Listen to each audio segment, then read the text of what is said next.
What's up, YouTube? Welcome back. So my buddy Ron brought his 72 Monte Carlo LS3 swap that I did for him years ago, and then he asked me about a rear end swap. He was having another shop do out in Delaware. He moved to Delaware like 2 or 3 years ago, so I haven't seen this car in a while.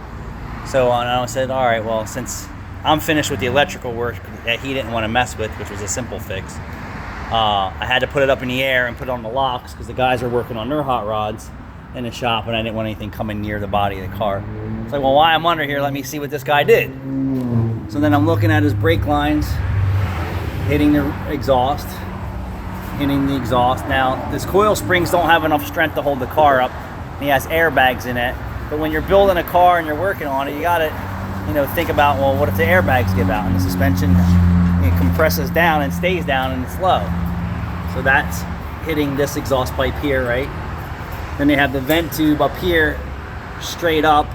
Okay, so if the ride height was higher, this would clear. But when you're talking about using airbags, it's not a guaranteed thing. So you follow me? So if the springs are sag and then you put the air in until it raises up a little bit, but this isn't working. So this guy should have known better.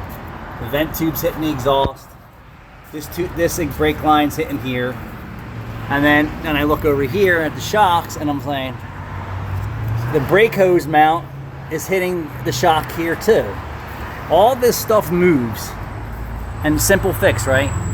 Spacer here, in between here and this perch, move the shock back and give this room in here, okay? So this can move and flex. Put this on a 90 degree. Put a 90-degree tab in there and put it that way instead of a straight. Like, that's really not that difficult, right?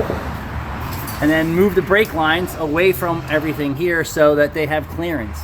And then same thing here. Move the shock perch back with a spacer so that there's room in here, because eventually this is just going to rub through the skirt and then start causing problems and eventually rip this brake line, the brake line and braided line perch probably off.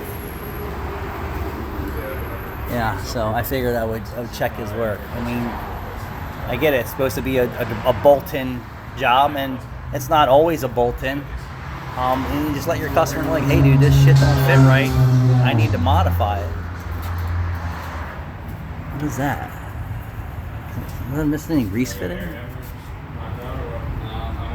doesn't look good. I wonder if it's even greased. Yeah, so now the owner wants me to make it right back here. And since the car, this is the normal position, then you gotta make clearance for normal ride. This thing's awesome. So proud of the work I did. I made this X-pipe. All this work. All these years and it's still solid.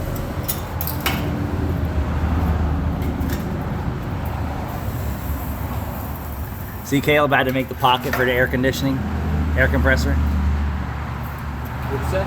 See, I had to make a pocket here. Oh, for the air conditioning? Yeah. What's up? Thanks for watching. What's up?